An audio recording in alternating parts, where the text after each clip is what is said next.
Welcome back to the deep dive. Today we're embarking on a really critical exploration. We're looking into something that underpins the resilience of, well, pretty much any organization these days, disaster recovery planning, DRP. We're cracking open CISSP Chapter 18, which is honestly a goldmine of vital info on preparing for the worst while, hoping for the best. Think of it like this, maybe. Imagine your organization is this bustling, complex city. You've got vital services, infrastructure, people, all that. A DRP, well, that's your city's detailed emergency playbook. It makes sure that when the unexpected happens, could be a natural disaster, could be a tech meltdown, you have a clear, actionable plan to get everything back online, to keep the city running. Our mission today, cut through the complexity, give you that shortcut to being truly well-informed. We'll pack it with surprising facts, enough insight to keep you hooked. So what's our first step in building this resilient city? Yeah, that city analogy is a great starting point. Many organizations pour huge resources into building and running their systems, but sometimes actually planning for, well, inevitable disruption and how to recover quickly, that gets treated as an afterthought. This deep dive, I think, will really highlight why that kind of forward thinking is just paramount. Okay, so let's lay the groundwork then. Yeah. What exactly is disaster recovery planning, and why is it such a foundational piece of resilience for an organization? It feels like something every business says they have, but maybe not everyone really gets the full scope. That's a really crucial distinction to make right off the bat. At its very core, disaster recovery planning, DRP, it refers to the specific technical controls and procedures. They're designed to, well, prevent disruptions where you can. But mainly their job is to help with the swift restoration of services after a disruption happens. It's really about getting the digital lights back on, getting the servers talking again, the critical data flowing, and doing it as fast as humanly possible. So very focused on the technical infrastructure then. Because, I hear DRP used interchangeably with business continuity planning, BCP, all the time. What's the clear line between those two? Yeah, that's super common, that confusion. And it's vital we clarify it. Business continuity planning, that's BCP, is generally the broader, more strategic discipline. BCP is kind of the art of assessing an organization's priorities, right? And then designing resilient business processes that let operations continue even during a disaster. Think of BCP as the high-level strategy. It answers, how do we keep delivering our core stuff, our services, even if our main office is, underwater? It's focused on the business mission. DRP, on the other hand, that's the technical complement to the business-focused BCP. It's the detailed blueprint for the IT systems, the infrastructure that actually support those critical business processes. Okay, so going back to our city, BCP says the city needs to keep providing clean water and power no matter what. And DRP says, okay, here's exactly how we'll fix the water treatment plant and the power grid if they go down. Is that like a fair way to see their roles? That's an excellent analogy, yeah. They're fundamentally symbiotic. When something big happens, both the DRP and the BCP plans, they kick in together. They guide the emergency response people, the IT teams, everyone working towards getting back to full operating capacity, hopefully back in the main facilities. And, increasingly, a lot of organizations don't even treat them as totally separate things anymore. They're often grouped together, along with crisis management, under this single, bigger umbrella discipline called business continuity management, or BCM. Right. Grouping them under business continuity management, BCM, makes a lot of sense, gives you that unified strategy. Yeah. So what's the ultimate goal of DRP within that bigger picture, beyond just getting things back online? The main purpose of DRP really is to bring order to chaos. When a disaster hits, it's high stress, it's unpredictable. A really well-designed DRP, it significantly cuts down on the need for making decisions on the fly, right in the middle of the crisis. It lets the response almost run on autopilot, following preset procedures. Of course, that relies heavily on having well-trained essential personnel and doing thorough pre-analysis of potential threats. You want people executing steps they know, not improvising under massive pressure. This sounds like preparing for a fire drill, but like for your entire IT operation, everyone needs to know exactly what they do. Precisely. And this preparation, it ties directly into key skills for anyone in cybersecurity, especially within the Certified Information Systems Security Professional CISSP certification. We're deep into Domain 6.0 here. Security Assessment and Testing, specifically Section 6.3.6, which covers disaster recovery and business continuity. And it's even more central to Domain 7.0, Security Operations. That domain explicitly covers implementing recovery strategies, designing recovery sites, managing multiple processing sites, and actually executing the disaster recovery processes. Right down to incident response, coordinating people, communications, damage assessment, and critically testing. It really is the backbone of operational security. So for you, the listener, what does all this prep really boil down to? It seems like we're not just bracing for the worst, but actively building the ability to bounce back, no matter what happens. Yeah, that's a perfect way to put it. It's about shifting from just reacting where you hope you survive to being proactive, where you have a clear, tested roadmap to minimize the hit and speed up recovery. That foresight. It can literally be the difference between an organization making it through a major incident or, well, not making it. That makes total sense. Okay, now let's get into the what-ifs. What kinds of disasters are we actually planning for when we talk DRP? Because it's way more than just like giant earthquakes or floods, isn't it? Oh, absolutely. It goes way beyond the Hollywood stuff. We tend to categorize disasters into two main types. Natural, which are often beyond human control, and human-made, which can be intentional or, accidental. Organizations really have to plan for both. Their impacts can be just as devastating, even if they come from very different places. Okay, let's start with natural disasters. What are the big concerns there, especially with, climate change and geology doing their thing? Right. Natural disasters, while often unpredictable, just reflect the, occasional fury of the planet. Some, like hurricanes, we now have pretty good predictive models for, which gives us valuable lead time. But others, like earthquakes, they can strike with absolutely no warning. They're caused by the shifting tectonic plates. Think about the San Andreas Fault out west in the U.S. That's a classic example of a high-risk seismic zone. The U.S. Geological Survey, USGS, they've actually listed states with the highest hazard risk. And the list might surprise you. It's pretty widespread. Alaska, Arkansas, California, Hawaii, Idaho, Illinois, Kentucky, Missouri, Montana, Nevada, Oregon, South Carolina, Tennessee, Utah, Washington, and Wyoming. Wow, that list really shows how widespread the risk is. Looking at something like Figure 18.1, the seismic hazard map, the colors showing like dark red for high frequency of damaging shaking down to lighter shades for lower risk. It really drives home that earthquakes aren't just a worry for major fault lines. It means a solid DRP needs to factor in local seismic stuff pretty much wherever you are, understanding your specific regional vulnerabilities. Exactly right. Then, moving on, floods are another huge threat. They can show up as gradual rainwater buildup, sudden flash floods, or even massive tsunamis, TSUNAMIS, which are often triggered by underwater earthquakes. We all saw the horrifying destruction from the 2011 tsunami in Japan, especially around Fukushima, economically. Government stats say flooding causes about $8 billion in damage every year just in the U.S. And a lot of basic business insurance doesn't even cover flood damage. That sounds like a massive gap organizations might just miss. You're absolutely spot on. That's why places like the Federal Emergency Management Agency's FEMA's National Flood Insurance Program, NFIP, and specialized commercial insurance are so critical. When you're looking at flood risk, you'll hear terms like 100-year floodplain. That means there's a 1 in 100 or 1% chance of a flood that big happening in any given year. A 500-year floodplain means a 1 in 500 or 0.2% annual risk. Figure 18.2, the flood hazard map for Miami-Dade County, Florida, is a good example. It uses shading for different zones. The exact letter codes aren't key for the CISSP exam, but the takeaway is you need to understand these maps for your location and build that risk into your DRP. It's pretty amazing how detailed the planning has to be, right down to the odds of water getting into your building. What about big weather events, storms? Storms, yeah, things like hurricanes, tornadoes, hailstorms, even just really high winds, they pose significant dynamic risks, especially to electronic components and building structures. Think about Hurricane Harvey in 2017, a Category 4 storm. The economic hit was estimated over $125 billion. That's massive destruction and rebuilding costs, and these events seem to be getting bigger. Global climate and weather disasters hit something like $165 billion globally in 2022. This trend just underlines how important it is to keep an eye on weather agencies, like the National Hurricane Center website. It lets you be proactive, get ready, and maybe activate your DRP with some warning. And fires. They can come from anywhere, right? Natural wildfires, human error. We've seen whole towns wiped out. Absolutely. Natural wildfires, like the ones that tragically hit Paradise, California in 2018, or Lahaina, Maui in 2023, they can literally obliterate communities and their infrastructure. That demands really comprehensive DRPs for anyone in those high-risk areas. But equally worrying are human-made fires, often just from carelessness, faulty wiring, sometimes even arson. There are over 1,000 building fires every single day in the U.S.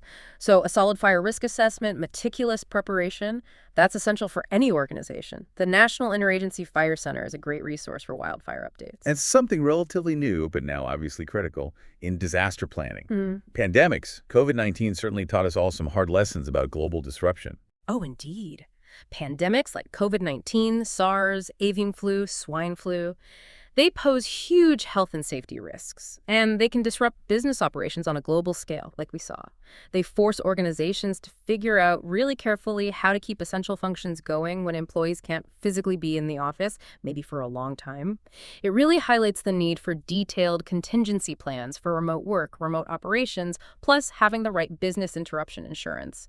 Beyond these big ones, we also think about other, maybe more localized, natural events. Volcanic eruptions, monsoons, avalanches, mudslides. If your organization is spread out geographically, you have to talk to local emergency response experts to understand and plan for those specific regional risks. Okay, so that covers the natural side, often things we can't directly control.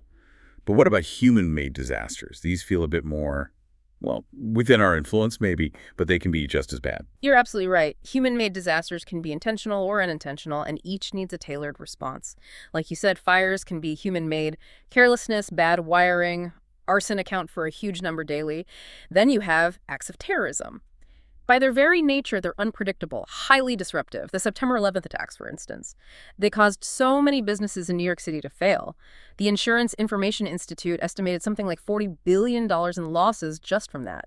The key lesson there isn't just about having insurance, which might need special riders for terrorism anyway, but about solid risk management principles, robust DRP and BCP activities to mitigate these kinds of unpredictable threats. That's a stark reminder, yeah. How quickly things can descend into chaos. What about things like bombings or explosions? Those are particularly nasty because they don't just cause immediate physical damage.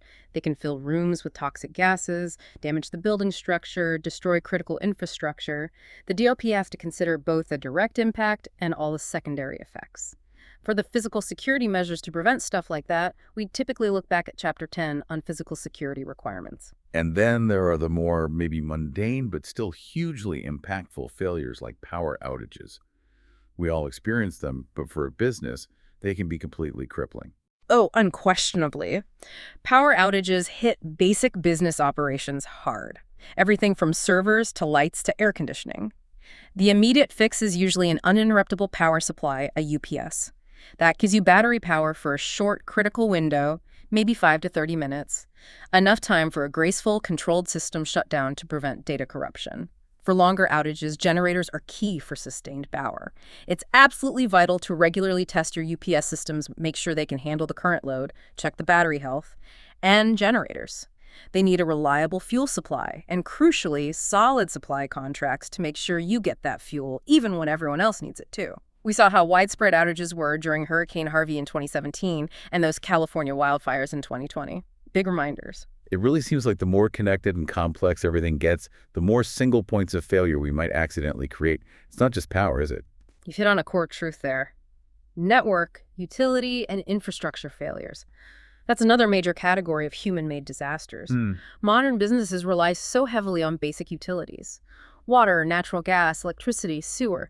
And on regional infrastructure too. Highways, airports, railroads for logistics, for employees getting to work. If any of those fail, your business can just grind to a halt. Redundancy is absolutely key here. Think multiple fiber lines coming into your building for network connectivity. Or maybe backup wireless connections.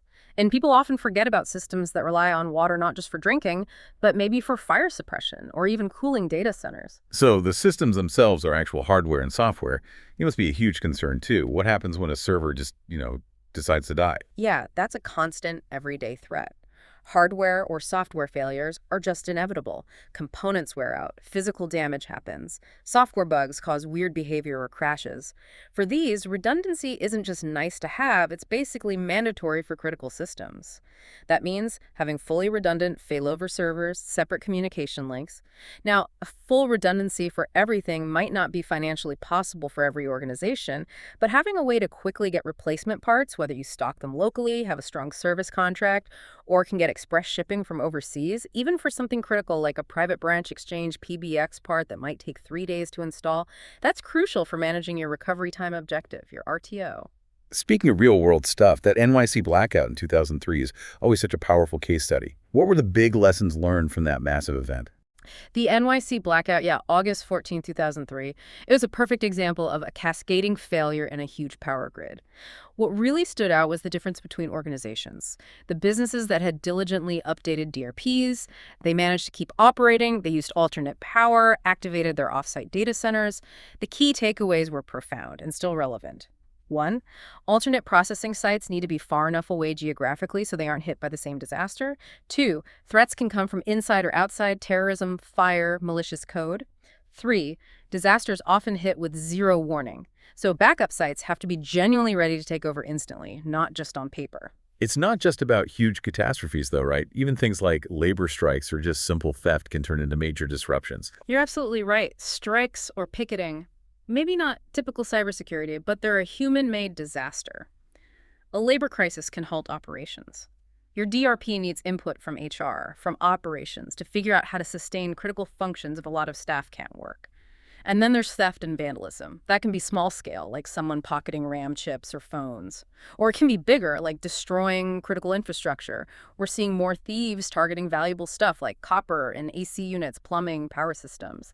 Insurance helps with the financial loss, sure, but you need contingency plans to mitigate the operational impact and secure those assets. That makes me think of that off-site challenges to security scenario in the material. The one with Aaron, the security officer, and Bethany, the employee with sensitive data on her laptop off-site. It really shows how even something seemingly small can be a huge risk. It's a perfect illustration, yeah. The Aaron and Bethany scenario with that sensitive client data on her laptop, it just perfectly shows the ripple effect. A simple theft, a smash and grab, and suddenly you've lost client contacts, confidential business deals, trade secrets.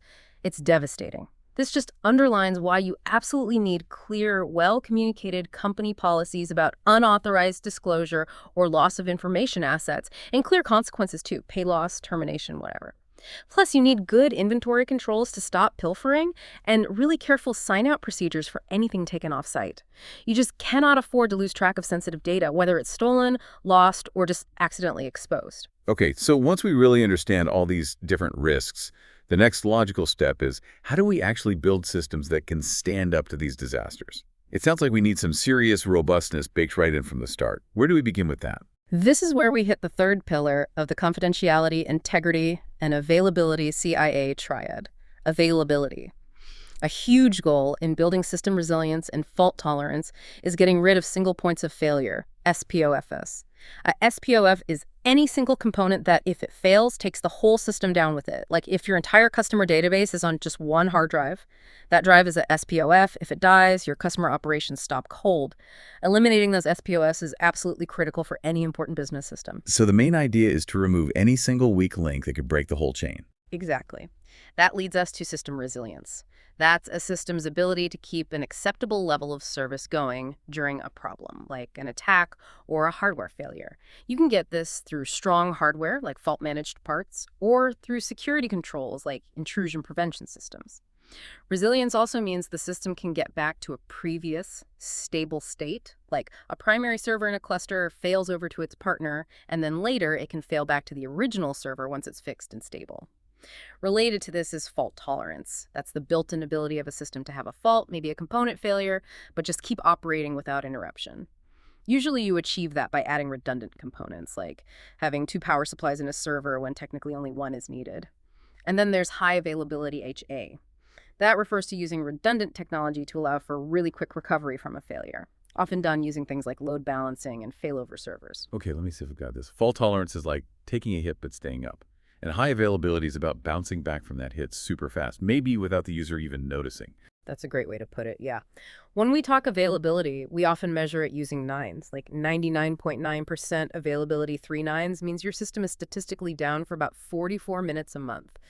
But for really critical systems, organizations might aim for 99.999% 5 nines, which is only about 26 seconds of downtime per month.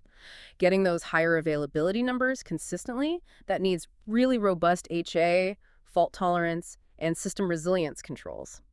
It's a big investment, sure, but it can be absolutely vital for businesses where every second of downtime means huge financial loss or, major reputation damage. That's a massive difference, 44 minutes versus 26 seconds. So how do we protect really crucial things like hard drives to hit those kinds of availability targets? Make sure the data is always there.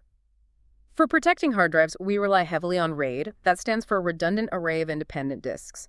RAID setups are specifically designed for fault tolerance and system resilience. Usually they use 2 or more physical disk drives that look like just one single logical drive to the operating system. Okay, RAID sounds like a fundamental piece here. Can you walk us through the different types? There seem to be quite a few, and they do different things. Absolutely. Let's break them down, because understanding the differences is really key. First up is RAID 0, which is called striping. This setup splits data across multiple disks in chunks. The main benefit. Better performance, because you can read and write data to multiple disks at the same time. However, it gives you 0 fault tolerance, none. If even one disk in a RAID 0 array fails, all the data on that array is lost, because you can't rebuild the complete data. Think of it like spreading parts of a crucial message across several Post-it notes. Lose just one note and the whole message is useless, even if you have all the others. Right, so speed, but no safety net. Got it. What's the next step up for data protection? That would be RAID 1, known as mirroring. Here, data is completely duplicated across 2 identical disks. If one disk fails, the other one has an identical perfect copy. The system just keeps running without interruption using the good disk. This gives you excellent fault tolerance for a single disk failure. It's like having an identical twin copy of every important document in a separate, identical filing cabinet. If one cabinet burns down, you've got a perfect replica ready to go in the other one. That sounds much safer. But if you have a ton of data and lots of disks, mirroring everything could get pretty expensive, couldn't it? It absolutely can. That's where RAID 5 comes in. It uses striping with parity. This needs 3 or more disks. Data gets striped across the disks like RAID 0, but critically, parity information, which is data used to reconstruct lost info, is calculated and spread across all the disks too. This means if one disk in the array fails, the data from that failed disk can be rebuilt using the data on the remaining disks plus that distributed parity info. It lets the system keep operating okay even with one disk gone. The analogy here is like distributing parts of your message on Post-its again, but also creating an extra checksum note that has enough info to rebuild any one note if it gets lost. That's pretty clever. Saves space, but still gives protection. Yeah. But what if, 2 disks fail at the same time? Yeah. If you need protection against multiple simultaneous disk failures, then you look at RAID 6. This offers dual parity. It's similar to RAID 5, but it uses 2 independent distributed parity blocks. The setup needs at least 4 disks, and it can keep operating even if 2 disks fail at the same time. Think of it like having 2 separate checksum notes for your message, giving you even more robustness. Okay, double the checksum, double the safety. Is there a way to get both the speed of striping and the strong protection of mirroring? Yes, that's where RAID 10 comes in. It's also called RAID 1+0, or a stripe of mirrors. This setup basically combines RAID 1 mirroring and RAID 0 striping. You need at least 4 disks, usually set up as mirrored pairs that are then striped together. The big advantage of RAID 10 is that it can keep running even if multiple disks fail, as long as the failures happen in different mirrored sets. It's like striping across multiple identical pairs of filing cabinets. If one cabinet in a pair fails, its twin just takes over instantly and the whole stripe system keeps running fast. So super robust and high performance. But just to be crystal clear, RAID protects against hardware failure.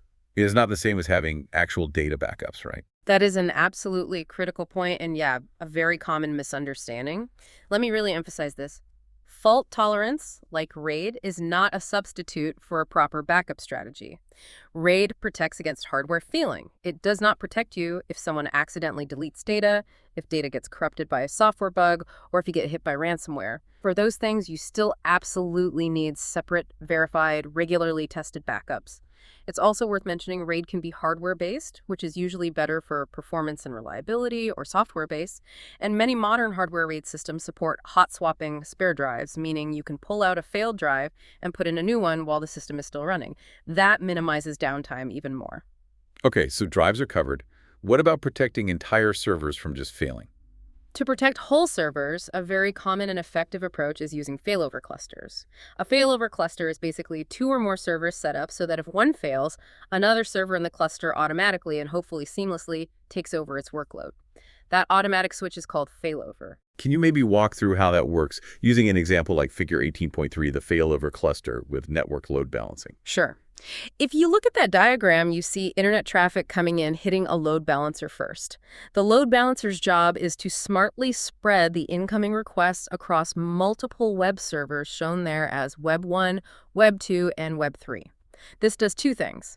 It handles more user traffic efficiently, and it gives you scalability. These web servers then talk to an active database server labeled DB1.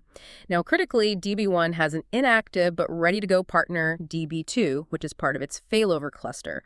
Both DB1 and DB2 connect to a shared RAID array, which, as we just discussed, provides the underlying fault tolerance for the disks themselves. So if DB1 suddenly fails, the failover process kicks in immediately, DB2 gets promoted to be the active database server, the load balancer transparently redirects all traffic to DB2, and because they share that RAID array, the underlying data is still available and consistent. Service interruption is minimal. That paints a really clear picture. So it's about having multiple routes, redundant parts for every critical step in delivering the service. Exactly. And, more and more, infrastructure as a service IaaS providers like Amazon Web Services, AWS, Microsoft Azure, Google Cloud, they have these services built right into their platforms. They offer load balancing, auto-scaling, health checks, automatic server restarts. It's all there. When you design robust cloud setups, it's highly recommended you spread your resources across different geographical regions or availability zones. That adds even more layers of resilience against local outages. Besides failover clusters, other ways to get server fault tolerance include having multiple domain controllers, like an Active Directory, or using database replication technologies, which we'll get into more with electronic vaulting, remote journaling, and remote mirroring. We talked about power outages earlier. How do we build resilience right into the power sources themselves? Make sure the juice keeps flowing. For power sources, uninterruptible power supplies UPS are the first line of defense. They provide that short-term battery power, 5 to 30 minutes usually, enough for graceful shutdowns, preventing data corruption. For longer outages, generators are essential for long-term power. The importance of a reliable fuel supply for those generators and having solid contracts to ensure fuel delivery even during widespread emergencies, that cannot be overstated. And regular checks, regular maintenance for both UPS systems and generators, including load testing, absolutely critical to make sure they actually work when you need them. Okay, so once a system fails and then recovers, how do we make sure it's still as secure as it was before the incident? That seems like a huge potential worry. That's exactly where the idea of trusted recovery comes in. Trusted recovery is about providing verifiable proof that a system is just as secure after a failure as it was before. The recovery itself can be manual or automated, but your worry is spot on. In the rush to fix things, you absolutely must not accidentally introduce new security holes. This often links back to the choice between fail-secure and fail-open system designs, which we touched on back in Chapter 8.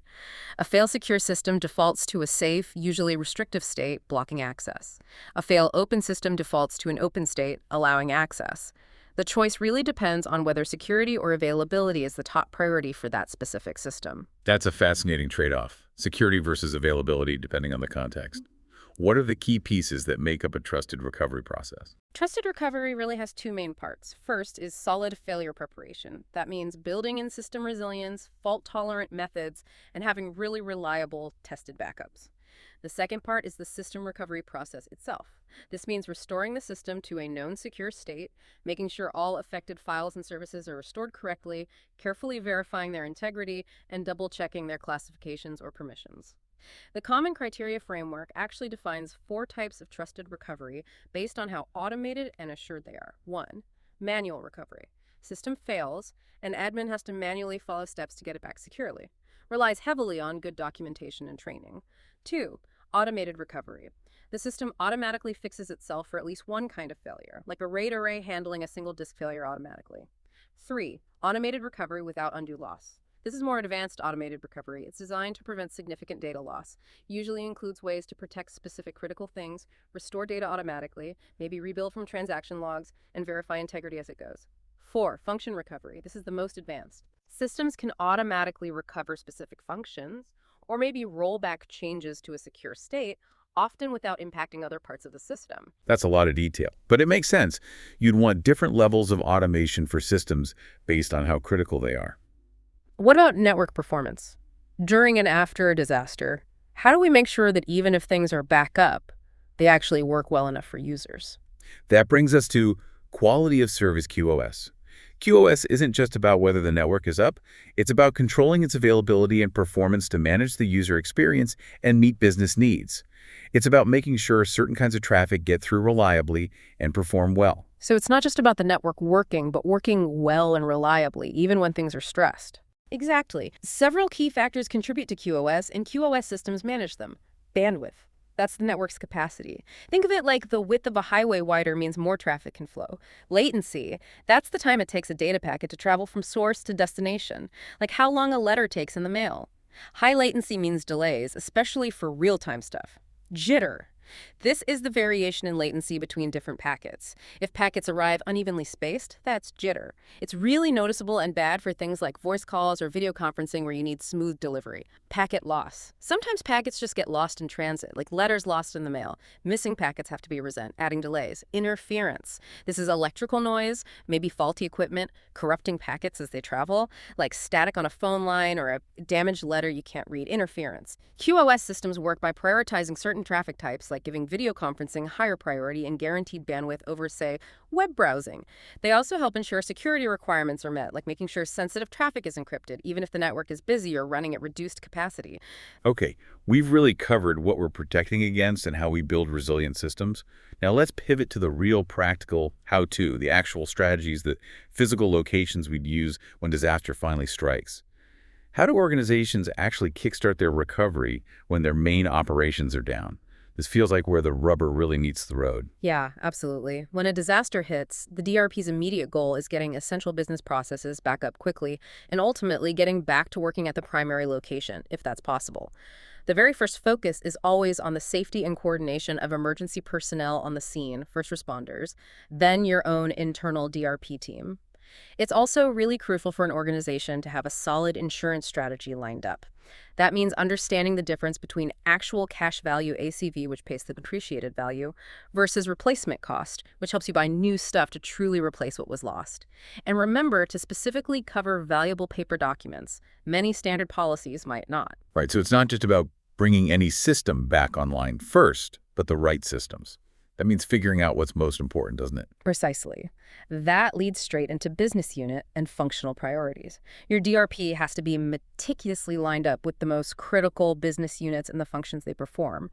We figure these out through a business impact analysis BIA. That's a fundamental, often pretty intense, exercise done as part of the broader business continuity planning. The BIA systematically looks at potential risks, assesses vulnerabilities, and quantifies the impact, both operational and financial, of different failures. Things like lost cash flow, equipment replacement costs, paying idle staff, lost profits, emergency operation costs, is all that. The output of a good BIA is usually a clear, prioritized list of your critical business functions, CBFS. Often it's a detailed, process-oriented list reflecting how things actually work. The common goal is usually to get the highest priority functions back up to at least, say, 50% capacity before moving on to less critical units. That makes so much sense. You can't fix everything at once, so you need that clear hierarchy. What about those recovery metrics we hear about, like RTO and RPO, in the context of business continuity? Yes, the BIA is also where you define those absolutely critical recovery objectives. Meantime, to detect MTTD, while maybe not a direct DRP metric itself, it's the average time it takes to even notice an incident has happened. It's implied by the need for quick response. Meantime, to recover MTTR, that's the average time it takes to fully recover from an incident or failure. Maximum tolerable downtime MTD. This is the absolute longest time an organization can afford for a system or function to be down before suffering really unacceptable consequences, maybe even threatening its existence. Recovery time objective RTO. This is the target maximum time an application can be down after a disaster. Like an RTO of 4 hours means it must be back online within 4 hours. Recovery point objective RPO, this is the maximum acceptable amount of data loss measured in time. An RPO of 1 hour means you can't afford to lose more than 1 hour's worth of data changes. Business continuity planning teams analyze these metrics really carefully to design specific interventions and controls to make sure these targets can actually be met in reality. And when disaster hits, panic can spread fast. What's the role of crisis management in keeping things orderly amidst that chaos? Yeah, DRPs are designed specifically to reduce panic and bring structure. They make sure personnel, from security guards to tech staff, are not just trained in recovery steps, but also in how to notify people. Think of it like calling 911 for a fire. You might assume someone else already called, but you're still prepared to make the call yourself. You know the procedure. Crisis management is really both a science and an art. It needs strong leadership, clear communication skills, and significant investment in training to effectively guide potentially panicked coworkers and manage the chaos of an emergency. It's about maintaining that calm, authoritative presence. And keeping everyone informed must be absolutely vital, right? Both inside the company and with the outside world. Absolutely. Emergency communications are paramount. If an organization can't keep its own staff informed, their response gets hampered. If it can't keep the outside world informed, customers, partners, regulators, the media, that can severely damage the recovery effort, reputation, even legal standing. Employees need clear instructions. Where do they report? How do they communicate if normal systems are down? Think alternate contacts pagers, mobile numbers, backup contact lists. The public relations team also has a crucial predefined role in handling media inquiries, ensuring consistent messaging. And critically, the plan has to assume primary communication systems might be totally down, phones, IT networks, everything. So the immediate goal after something happens is getting essential teams working again, even if it's not their usual place. That sounds like work group recovery. Exactly. The main goal of workgroup recovery is to get critical teams back to a point where they can resume their essential work, ideally aiming to eventually get back to their normal locations. In the meantime, a lot of the IT effort is focused on restoring the systems these groups need. For big organizations spread across different locations, setting up separate recovery facilities for different work groups can be a huge logistical challenge, but you have to plan for how to efficiently move employees and keep communicating effectively during that disruption. And if the main site is just gone or unusable for a long time, then what? This brings us to alternate processing sites. What are the big strategic choices here? Yeah. Alternate processing sites are arguably one of the most critical pieces of a DRP if your main facilities are out of action. They're basically your emergency backup headquarters or data centers. We have several main options, each with its own pros and cons. First, cold sites. These are standby facilities, big enough, have the basic power, cooling, maybe fire suppression, but crucially, they have no pre-installed computing gear, no servers, no workstations, no active network connections, maybe some standby links you can turn on, but minimal. So it's basically an empty building shell with power and AC waiting for you to bring everything. That sounds like the cheapest option, but also the slowest to get up and running. You nailed its core traits. That movie Boiler Room, while fictional and illegal, kind of showed the concept. An empty building nearby, maybe a few phones ready. It illustrates having a fallback site available, even if it's not equipped. Cold sites are the least expensive to maintain initially, no big monthly telecom bills when they're idle. But yeah, the huge downside is the lag time, often weeks to activate. You have to physically bring in servers, set up workstations, configure all the network gear, and then painstakingly restore data from backups. Real-time recovery, forget it. Okay, so if getting back online fast is the priority, a cold site just won't work. What's at the complete other end of the spectrum? The total opposite of a cold site is a hot site. This is a fully operational backup facility, ready to go, in constant working order. It has a complete set of pre-installed servers, workstations, active communication links, all ready to take over primary operations immediately. Everything's pre-configured, loaded with OS and application software. And crucially, data replication from the primary site is either periodic or, more often for hot sites, continuous, maybe even in real time, depending on your bandwidth. If you get some warning before a disaster, you can shut down the primary site gracefully, finish replication. If it's instant failover or maybe backup tapes are destroyed, managers might have to accept some data loss that's tied directly to their predefined recovery point objective, the RPO. Wow, that sounds like the absolute gold standard for DR instant takeover, minimal data loss. It is. It offers unsurpassed DR protection. But the big catch is the extremely high cost. Huge investment in duplicate hardware, software licenses, ongoing communication links, often extra staff just to keep it ready 24/7, and a critical warning for organizations. If you go with a hot site, make sure its security controls, both technical and physical, are just as strong as your primary site. And make sure it's geographically far enough away so the same disaster doesn't take out both sites. If you're using a shared hot site facility from a contractor, do your due diligence very, very carefully. So hot is best but costs a fortune. Cold is cheap but super slow. Is there a reasonable middle ground, something that balances cost and speed? Yes, the worm site is designed to be that middle ground. It typically contains essential equipment and data circuits, often pre-configured, ready-to-run applications. They frequently hold copies of the client's data, maybe not real-time, like a hot site, but recent copies. Activation usually takes at least, say, 12 hours. Much better than a cold site, but slower than the near-instant switch of a hot site. Warm sites offer a pretty good balance. They avoid the massive ongoing costs of a hot site, but give you a reasonably quick recovery capability, often with a near real-time copy of data. They're a good option for shared facilities and often include a no-lockout policy, ensuring access during widespread events. Beyond these fixed physical places, what other, maybe less common options do companies have for recovery? Well, there are also mobile sites. These are sort of non-mainstream alternatives like self-contained trailers or modular units, fully equipped with environmental controls, computing gear. They operate on a flyaway basis designed to be quickly deployed by air, rail, sea, or road to a specific location.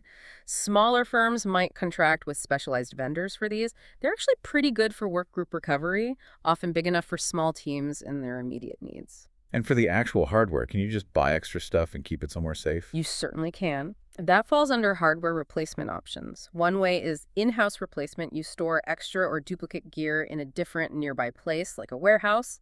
Of course, you have to own the equipment outright.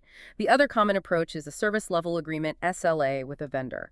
They guarantee quick response and delivery of replacement hardware within a set time, maybe 4, 12, 24, 48 hours. But relying solely on vendors can be tricky-friffy. Reliability issues might pop up due to factors outside your control, like massive demand during a regional disaster. What about using the cloud for disaster recovery? That seems like it's becoming the go-to strategy for a lot of places. It absolutely is.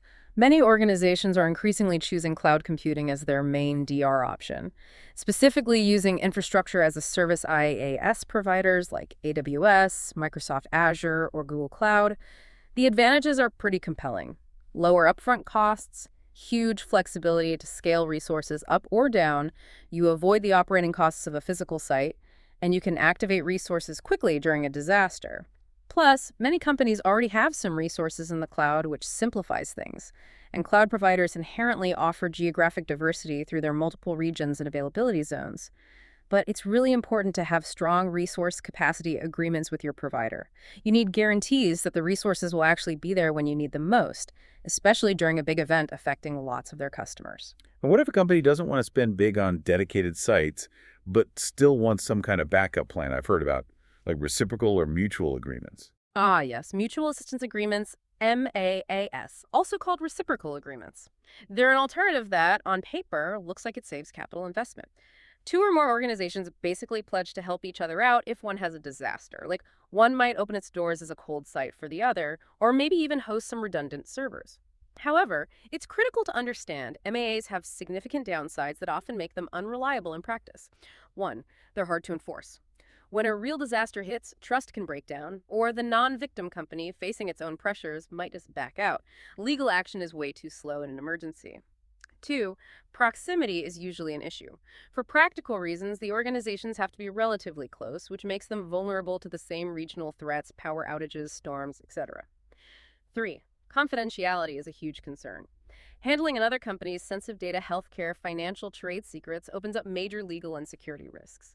So for these reasons, MAAs are generally best used, if at all, between internal units or subsidiaries within the same big organization, rather than between independent companies. They often sound better in theory than they work in a real crisis. Okay, so MAAs sound like something to be really careful with, especially for outside partnerships. Now let's talk about the data itself, especially databases that they're lifeblood for so many businesses. How do you make sure they recover quickly and with minimal loss? Database recovery is absolutely essential for business viability. Any good DRP team needs a dedicated database specialist. The goal is making sure your critical data is there when you need it, with a very low recovery point objective RPO, meaning very little data loss. There are 3 main techniques for this. First, electronic vaulting. This basically involves moving database backups to a remote site using bulk transfers. That remote site could be a dedicated recovery site, like a hot site, or just secure offsite storage. The key thing here is there's potentially significant time delay between declaring the disaster and having that data actually ready to use. So you're sending copies, but not constantly, and they're not ready for immediate live use. There's a lag involved. Correct. And a really important warning here. Be incredibly careful when picking vendors for electronic vaulting. Insist on clear contractual definitions of electronic vaulting capability. It needs to cover storage, bandwidth guarantees, and most importantly, the maximum retrieval time. Because it's not real time, electronic vaulting inherently means potential for significant data loss. So periodic, careful testing is crucial to know if you can actually meet your RPO. Next up is remote journaling. With this, data transfers happen more quickly and frequently than with basic vaulting. Typically involves transferring entire database backup files plus transaction logs. Those are records of all the changes made. But, importantly, the remote site is not a live, active database server. The data is usually applied to a backup device for later restoration. Okay, so faster than simple vaulting, but still not an instant live failover situation. Exactly. And finally, the most advanced database backup solution is remote mirroring. This involves maintaining a live, fully operational database server at the backup site. This server receives copies of database changes in real time as they happen on the primary server. So the mirrored server is basically ready to take over operations almost immediately if the primary site fails. This offers virtually zero data loss and minimal downtime. It's very popular for hot sites because of that instant failover capability. When you consider remote mirroring, though, you have to really assess if it's feasible. Think about the mirrored server's capacity, the skilled people needed to manage it, and the processing overhead on the primary server from constantly sending those real-time updates. That sounds like truly instant failover for data. And I guess cloud-based database platforms often have this kind of thing built right in. They absolutely do. Many modern cloud database platforms are designed with built-in redundancy features that act a lot like remote mirroring, often across multiple availability zones automatically. However, even with these fancy services, it's still crucial to really understand the specific limitations and SLAs of the particular cloud service you're using. Never just assume total invincibility. Always know the underlying architecture and what your responsibilities are versus the providers. Okay, so we've got the concepts, the disaster types, the tech solutions, the site options. Now the big question, how do we actually pull all this together into a real, usable, living plan? And crucially, how do we know it's actually going to work when things go sideways? Let's unpack the practical side of things. Yeah, developing a truly comprehensive and effective recovery plan is absolutely key. It needs to be a well-written, formal document. It has to meet operational needs, satisfy the critical business units, and, stay within budget constraints. A DRP isn't usually just one single massive document. It's typically a collection of related documents. An executive summary, high-level overview for the bosses, department-specific plans, tailor instructions for each functional area, technical guides, detailed procedures for IT folks on backups, systems, etc. Checklists, simple, actionable steps for the recovery team members during the crisis, full copies, distributed to key DRP team members so they have offline access. So it's not a one-size-fits-all thing, but more like a set of custom documents for different people and different levels of detail. Exactly. Custom tailored is essential, and regular refreshers for personnel are key so they understand their roles without having to decode complex instructions during a crisis. We always recommend looking at external best practices, too. Frameworks from places like the Disaster Recovery Institute, International DRII Professional Practices, the Business Continuity Institute's BCI Good Practice Guidelines, GPG, ISO 2701.2022, and NIST, the National Institute of Standards and Technology Special Publication 834, which is the Contingency Planning Guide for Federal Information Systems. These give excellent, widely recognized frameworks for building solid plans. When a disaster actually hits, chaos seems almost guaranteed.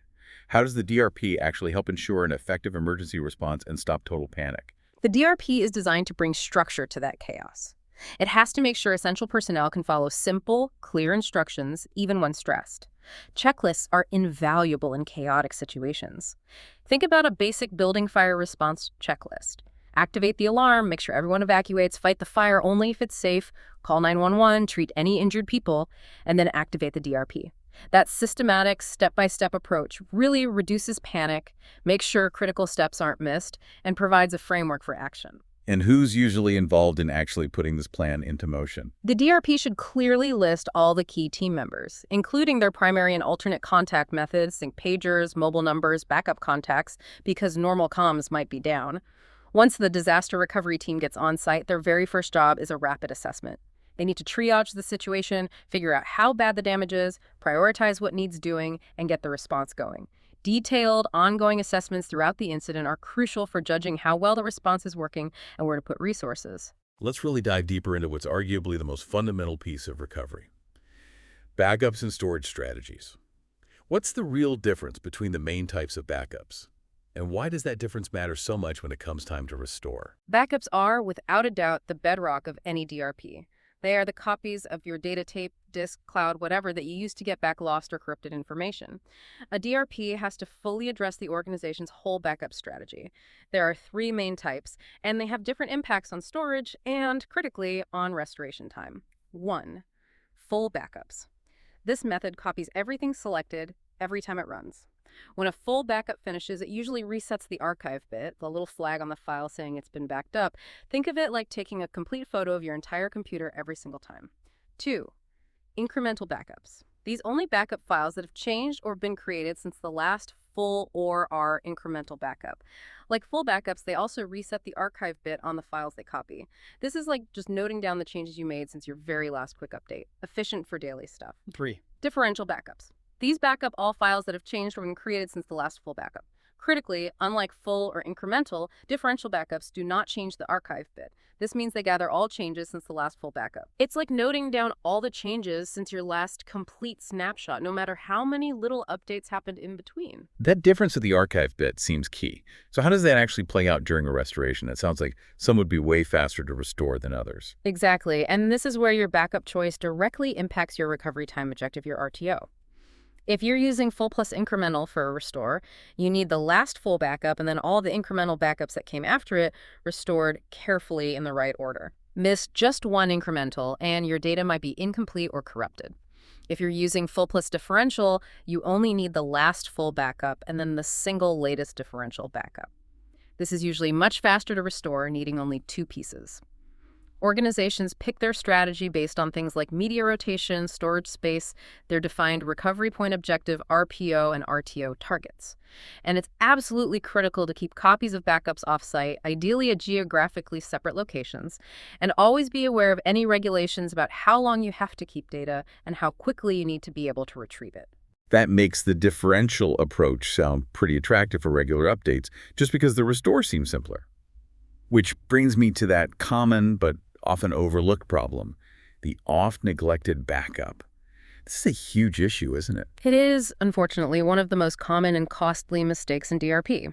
That scenario with Damon, who learned the hard way about disasters wiping out data, and Carol, who struggled to restore her incrementals. It highlights a critical, often ignored truth. Backups are probably the least practiced and most neglected preventive measure in many places. You need a comprehensive backup strategy for all systems: OS, user data, workstations, servers, critical machines, everything. But just having backups isn't enough. The most crucial lesson is you must regularly and thoroughly test your backups. A backup you haven't tested, it's just a hope, not a reliable recovery plan. You have to know you can actually restore data from it successfully. And those traditional tape backups, Yeah. they're getting less common for big data volumes, right? Yeah. What are companies moving towards now? Yeah, while tape still has a role for long-term archiving, disk D2D backup is much more common now. It's faster and can handle terabytes, even petabytes of data efficiently. It's largely replaced tape or optical media for day-to-day operational backups. And of course, cloud storage for backups has become a huge player. It offers amazing flexibility, massive scalability, automatic remote and geographically diverse storage, built-in redundancy, and often it's more cost-effective than running your own on-premise backup infrastructure.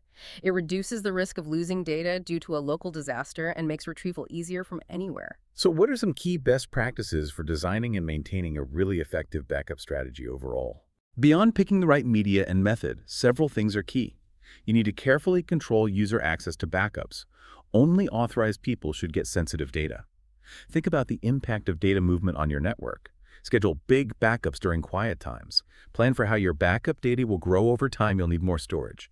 And most importantly, like we said, regularly and meticulously test the recovery processes. A big finding from incident reviews is that software failures are actually a major cause of backup failures, not just hardware. So verifying you can successfully restore is absolutely paramount. We briefly mentioned tape rotation schemes like grandfather, father-son GFS Tower of Hanoi, 6-cartridge weekly, often used with hierarchical storage management HSM systems, or robotic jukeboxes in really big places.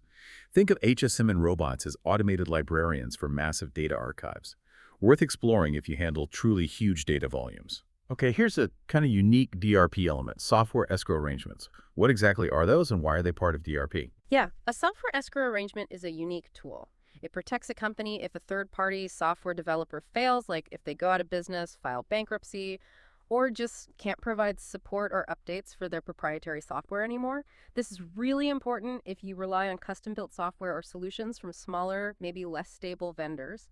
How it works is the developer gives the confidential source code for their application to a trusted, independent, third-party escrow company. This third party securely holds and keeps updated copies of the source code. The agreement spells out specific trigger events. Maybe the developer fails to meet their SLA, they liquidate, they stop supporting the product. When a trigger event happens, the trusted third party is legally required to release the source code to you, the end user.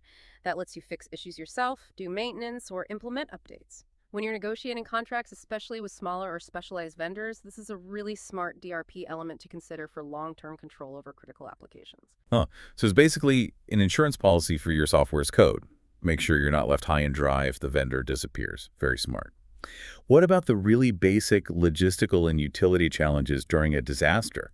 It's not just about servers and data, is it? You're absolutely right. The DRP has to cover the fundamentals of operations, too. It needs to address how you'll handle disruptions to essential utilities, power, water, natural gas, sewer. And the logistical and supply challenges in a disaster are huge. It's not just moving people to alternate sites, it's coordinating transport for equipment, vital documents, supplies.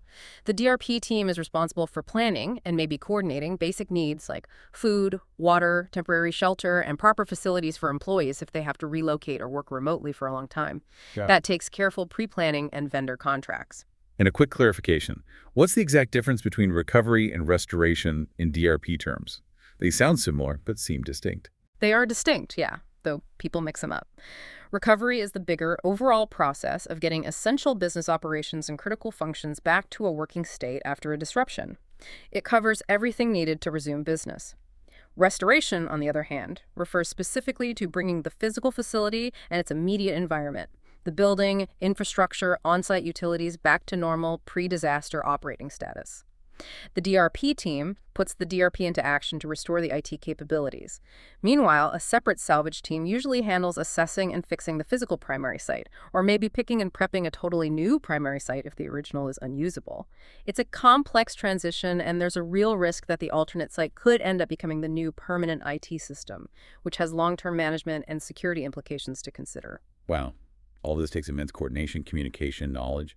So what about training, awareness, and really good documentation? They're absolutely the glue holding the whole DRP together. A DRP is useless if people don't know about it or how to do their part. It demands thorough training for everyone involved. That includes orientation for new hires on general DRP awareness, initial training for people taking on new DRP-specific roles, detailed refresher training for the core DRP team on procedures and updates, brief awareness campaigns for everyone else, maybe via email or intranet, just reminding them of key protocols. The DRP itself must be fully and meticulously documented. Loose-leaf binders are often suggested for DRPs because they're easy to update, and the plan is a living document. It has to adapt as the organization, technology, and risks change. DLPs contain sensitive info, so while they should be easy to access on an intranet, it's also crucial to have enough printed copies stored securely at both primary and alternate sites, just in case network access fails. And how do we actually test these incredibly complex plans? It sounds like way more than just ticking a box. Testing is absolutely paramount. It's the only way to know if the DLP will actually work and to adapt it to changes. The type of test you do depends on your facilities, your company culture, team availability. There are 6 main types, kind of building in complexity. 1. Read-through. Simplest, but maybe most critical. Distribute copies, team reads through it. Ensures awareness, refreshes knowledge. Great chance to catch outdated info or personnel changes. 2. Tabletop. Team gathers, maybe in a conference room, and role-plays a disaster scenario. A moderator presents details. Team members look at their DRPs and discuss how they'd respond. It's discussion-based, good for finding plan gaps. 3. Walkthrough. This involves some physical actions, or at least thinking through their impact. Maybe people have to go to assembly points or walk through the steps they take without actually messing with live systems. 4. Simulation test. Team gets a realistic scenario, develops a response. This involves a planned interruption of non-critical business activities or maybe some operational staff, but it's not a full shutdown of main systems. Tests response capabilities in a controlled way. 5. Parallel test. Here, people actually relocate to the alternate recovery site and run activation procedures. Employees do their DR jobs using the alternate site's gear, but operations at the main facility keep running normally. The main site still handles day-to-day business, allows a side-by-side check without risking live operations. 6. Full interruption test. This is the most comprehensive and highest risk. It's like a parallel test, but you actually shut down operations at the primary site and fully shift everything to the recovery site.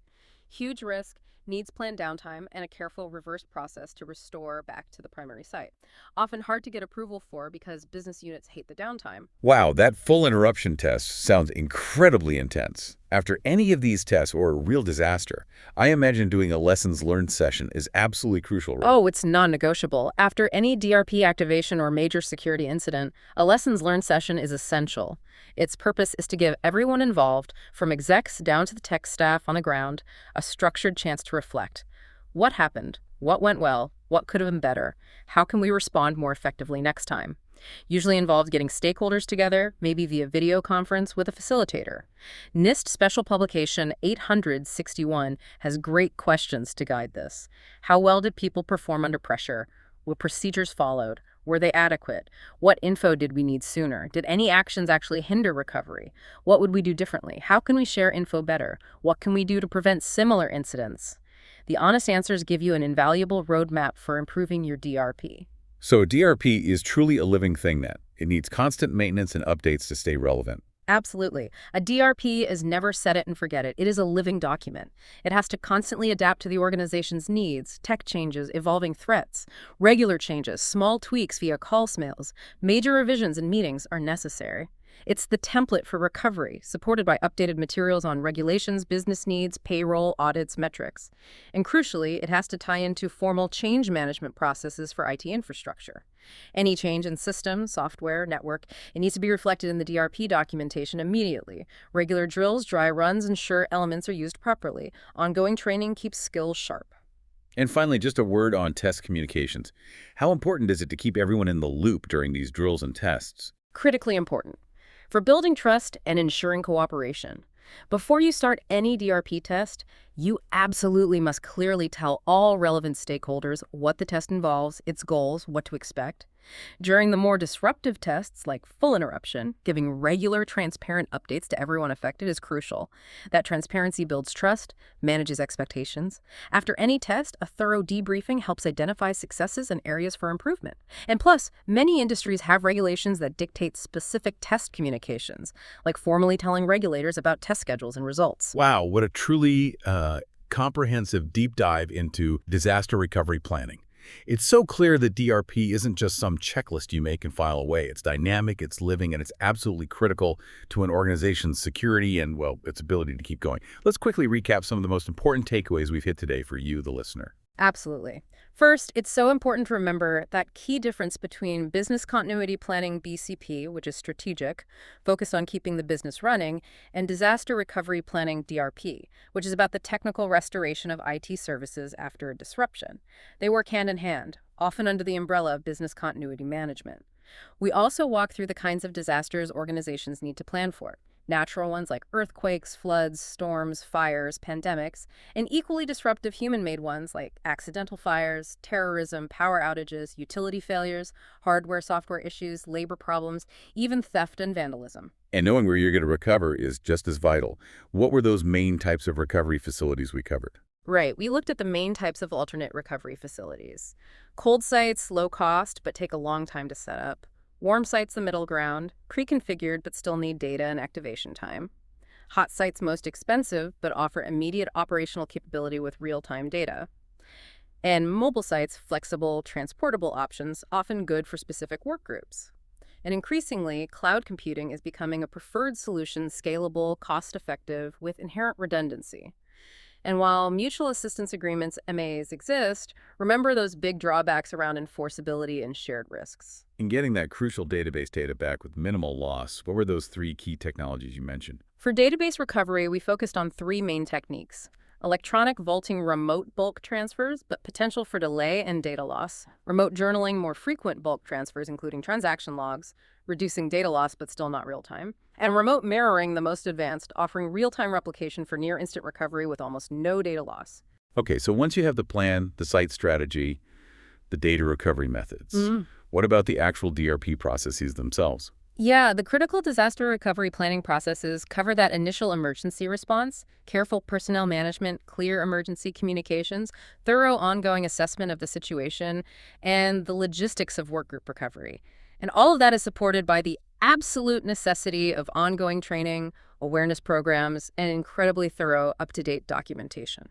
And those tests, you outlined 6 main types for making sure the plan actually works. Yes, the 6 types of disaster recovery plan tests are key for validation. Read-throughs for basic review, tabletop exercises for discussion-based role-playing, walkthroughs involving physical steps, simulation tests interrupting non-critical activities, parallel tests running the alternate site without stopping the main one, and the high-risk full interruption test for a complete cutover. And the absolute importance of post-test lessons learned sessions and continuous maintenance of the DRP, it's definitely a journey, not a one-time task. What stands out to you as maybe the single most critical takeaway from all this? For me, it's really that proactive mindset. Understanding resilience isn't an accident, and you need layers of protection, physical, digital, all tied together by communication and constant practice. I completely agree. For me, the crucial insight is that a DRP isn't just a document to check a box for compliance. It's a fundamental investment in the organization's future. It shows a commitment to surviving the unexpected. It's about bringing order to potential chaos through planning, discipline, and always improving.